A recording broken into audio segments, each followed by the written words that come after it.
அன்பும் பண்பும் பாசம் நிறைந்த தமிழ் உறவுகள் அனைவருக்கும் என்னுடைய பணிவான வணக்கம். நான் உங்கள் சந்துரு. இது மாடர்ன் மாயாவி வழங்கும் சுட்ட கதை கேட்க சுவாரஸ்யமா இருக்கும். வாங்க இப்ப கதைக்குள்ள போவோம். ஒரு அழகான கிராமம், எங்கு திரும்பி பார்த்தாலும் பச்சை பசேர்னு அப்படி கண்ணை பறிக்கிற மாதிரி அவ்வளோ பியூட்டிஃபுல்லான ஒரு கிராமம், வில்லேஜ். அங்க இருக்கக்கூடிய மக்கள் பார்த்தீங்க அப்படின்னா ரொம்ப செழிப்பா சூதுவாது இல்லாத ஒரு மக்கள். ஸோ அவங்கெல்லாம் மகிழ்ச்சியாக இருக்கிறதுக்கு காரணம் அந்த ஊர் பண்ணையார். ஏன்னா அந்த கிராமத்தை சுற்றி இருக்கிறத நிலம் பூரா வந்து பார்த்தீங்கன்னா அந்த பண்ணையாருக்கு சொந்தமானது. அந்த ஊர் மக்களுக்கு போக டெய்லி வந்து வேலை கொடுக்கறது அவருடைய வழக்கம். அதே போல் அங்கே விளையக்கூடிய தானியமாக இருக்கட்டும், விளைபொருள் காய்கறிகளாக இருக்கட்டும், இதெல்லாம் அந்த கிராம மக்களுக்கு வழங்கிட்டு மீதி இருக்கிறத பக்கத்து ஒரு சந்தையில் போய் கம்மியான விலைக்கு கொடுக்கணும் அப்படிங்கிறதா அவருடைய ஒரு மிகப்பெரிய ஒரு எண்ணம். அதனால என்ன பண்ணார் அப்படின்னா, எப்பயுமே ரெகுலராக வந்து இந்த ஊர் மக்களுக்கெல்லாம் எல்லாமே கொடுத்து முடிச்சுட்டு மீதி இருக்கிறத பக்கத்தில் கொண்டே வித்துட்டு வந்துடுவார். ஆனால் இப்பேற்பட்ட ஒரு மனிதருக்கு ஒரு குழந்தை வந்து பார்த்தீங்க அப்படின்னா, ஆனால் இப்பேற்பட்ட மனிதருக்கு ஒரு தத்தியான பையன், ஒரு சோம்பேறியான பையன் அப்படின்னு சொல்லலாம். அந்த கிராமத்தில் ஒரு சின்ன பசங்களை கூப்பிட்டு கேட்டால் கூட சொல்லுவாங்க, சோம்பேறி யார் அப்படின்னு கேட்டால் அது பண்ணையார் பையன் அப்படிம்பாங்க.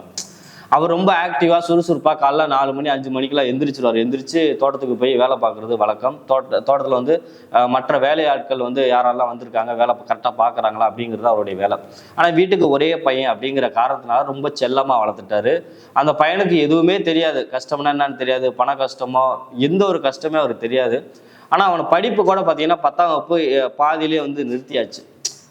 அவன் படிப்பு வரல, டீச்சர்ஸ் எல்லாம் தயவு செஞ்சு கூட்டிகிட்டு போயிருங்க அப்படின்னு அவங்க அப்பா கிட்ட சொல்ல, அவர் வந்து நான் ஊரில் பெரிய பண்ணையாருங்க, ஊரில் மக்களை நான் மதிக்கிறாங்க, என் பையன் அப்படி ஒரு தத்தி முட்டா பயலாக இருக்கிறானே அப்படின்னு எல்லாரும் கிண்டல் பண்ணிடுவாங்க. பண்ணையார் மையன் இந்த மாதிரி முட்டாளாக இருக்கிறான்னு சொல்லி எல்லாரும் கிண்டல் பண்ணிடுவாங்க.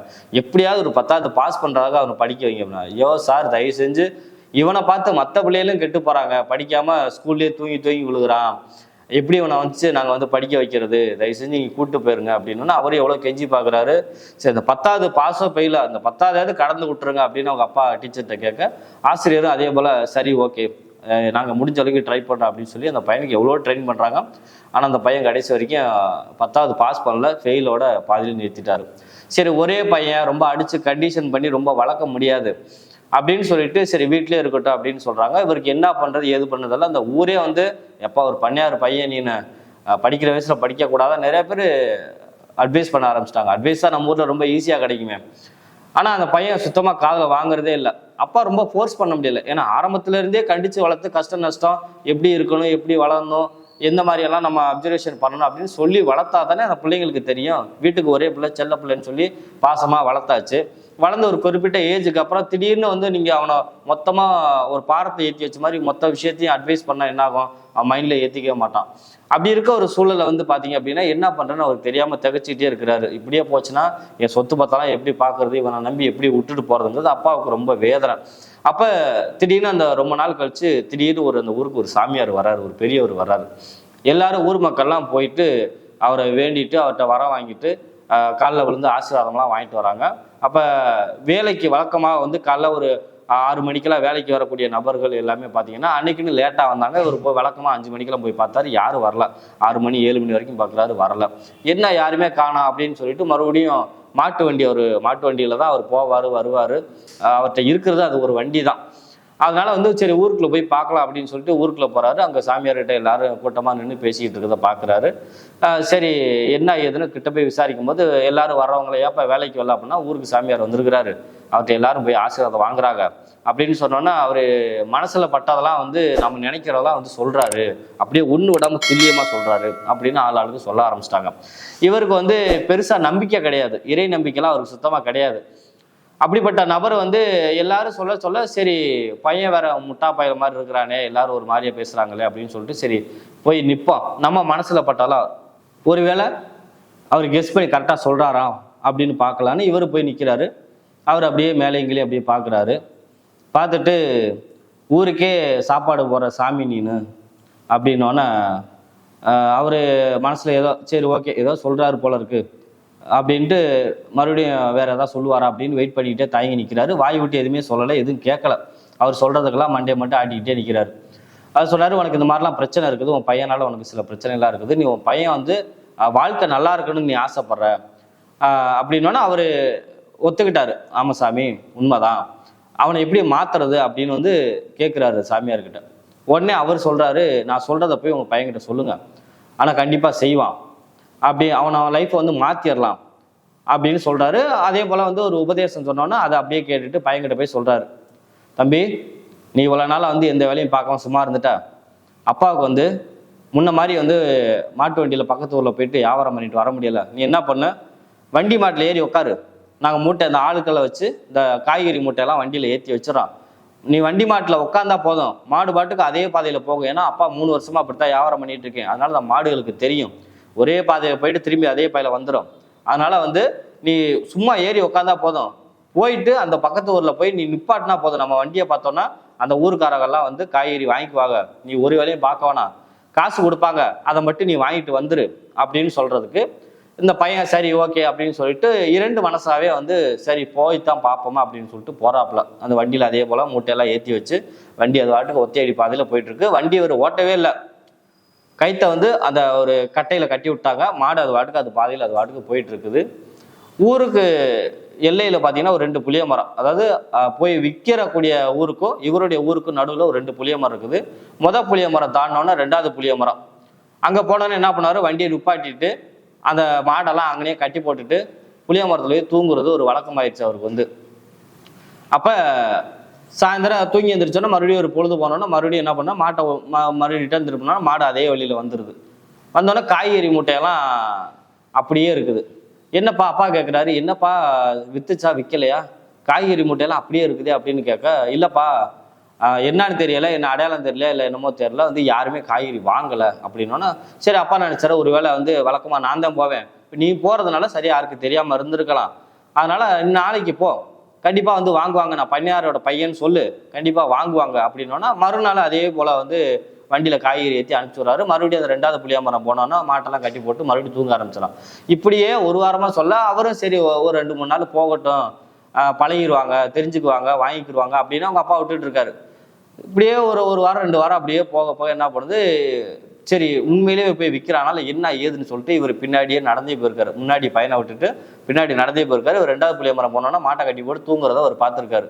ஆஹா பையன் திருந்தவே இல்லை, இவன் ரொம்ப சோம்பேறியா இருக்கிறான், இவனுக்கு என்ன சொல்லி புரிய வைக்கணும்ட்டு மறுபடியும் சாமியார்கிட்ட போய், சாமியார்னு அந்த மாதிரி நீங்கள் சொன்ன மாதிரி சொன்னேன், அவன் இந்த மாதிரி பண்ணிக்கிட்டு இருக்கிறான் அப்படின்னு சொன்னான். அப்படியா, சரி ஓகே, நாளைக்கு இதே மாதிரி அவனை அனுப்பு, நான் அந்த இடத்துல போய் இருக்கிறேன், நாளைக்கு இதே மாதிரி அனுப்பு, நான் போய் அந்த இடத்துல இருக்கிறேன், அவனுக்கு நானே ஒரு பாடத்தை கற்றுக் கொடுக்குறேன் அப்படின்னு சொல்லிட்டு என்ன பண்ணாருன்னா, இவர் அந்த 2வது புளிய மரத்துக்கு முன்னாடியே புளிய மரத்துலேயே உட்காந்துக்கிட்டாரு.